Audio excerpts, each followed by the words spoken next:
Another day, another video.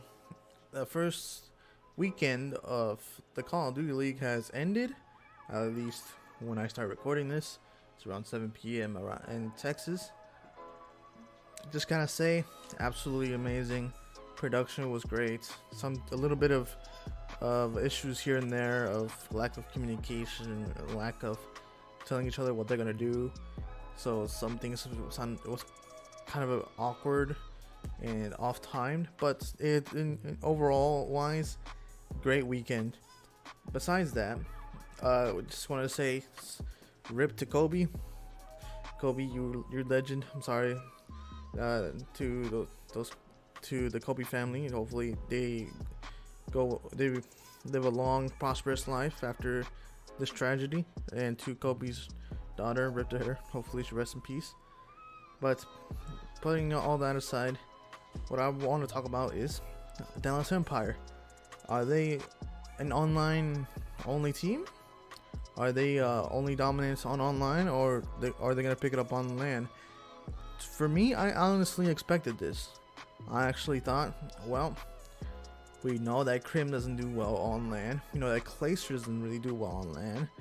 So it's Shotzi and Nilly really had to pick up the slack, and if they don't, well, they're just gonna be pummeled by a line of Faze and the Huntsmen.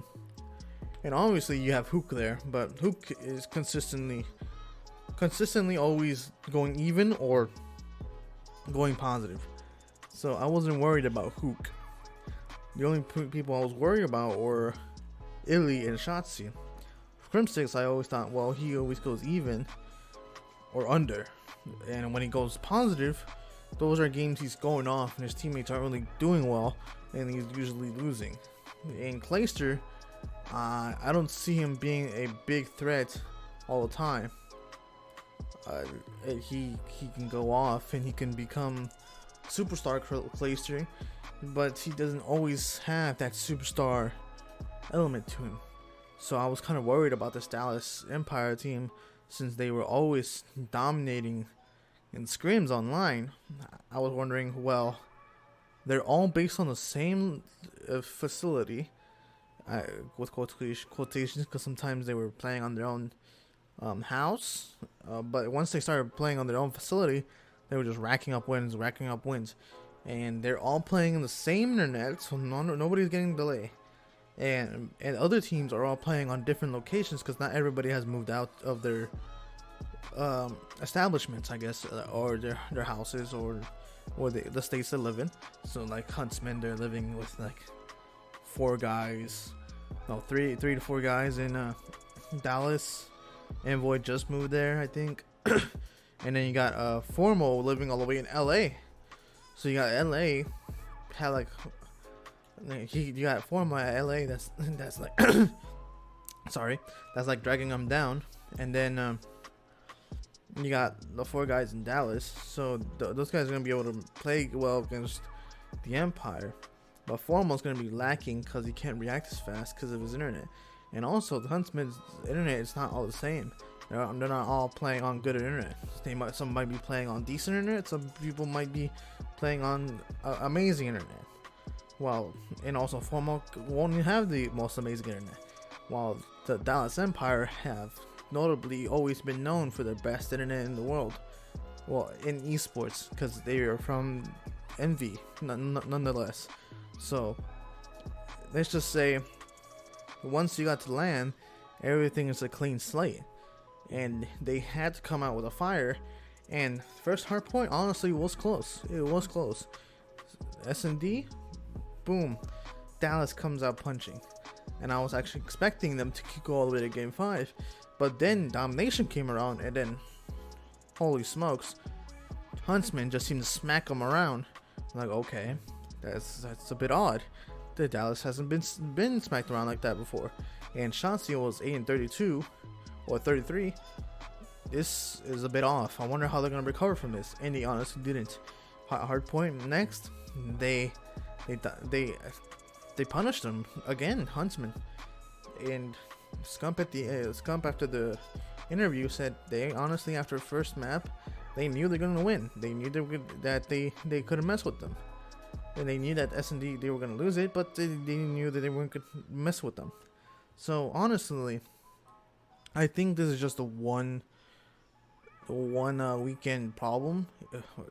Shotzi probably had the jitters all weekend. Probably had just because he's played on other professional games doesn't mean he has played against the likes of a Call of Duty stage before.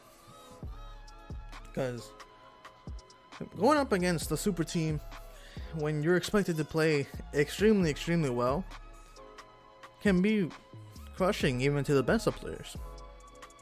The best of players can fall apart in those situations.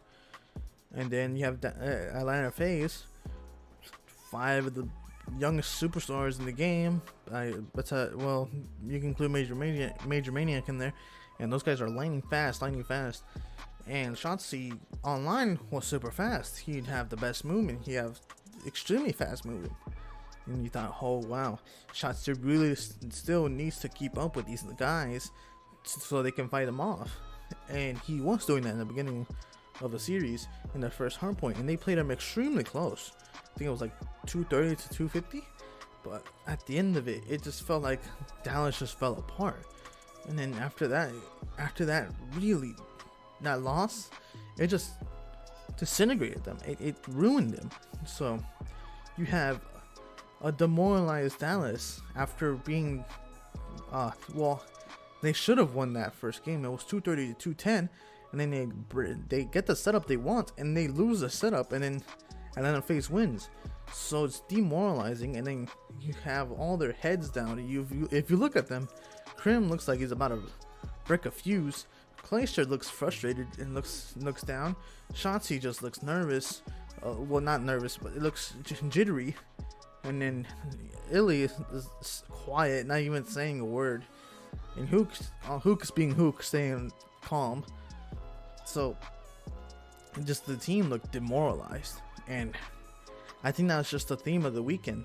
They were expecting to absolutely destroy teams, and in the end of the day, boom, absolutely destroyed, and they felt demoralized, and they felt like they couldn't keep going, and then they get pummeled in the S&D 0-6, and then they get pummeled in domination 180 to like 120, around there. It just put the scores a little higher, I'm pretty sure. And I hear that Crimsix almost breaks a fuse and starts complaining about the game's movement when he was the one advocating that just adapt to the movement, just adapt to the game. The best players adapt to the game.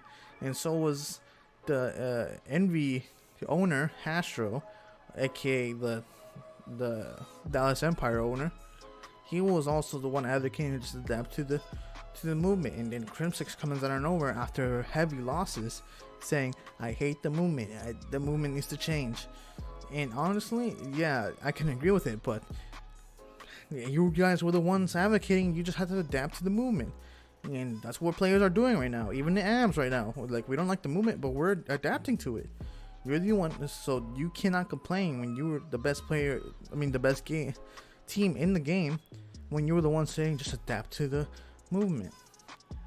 But at the end of the day, I just think this is just a one weekend thing. Dallas is going to come back to form and start, I accidentally hit the mic, and start coming back and like playing Atlanta Faze and Chicago strong again. They just need to iron out a couple things and stop challenging by themselves, and making sure that their setups don't break after having it, since that's one of the big issues, which is how they lost the first hardpoint. They had the setup, and then it was a one-on-one gunfight, and then they break through, and then another one falls. One-on-one gunfights. These one-on-one gunfights, you're not trading them out. You need to trade them out.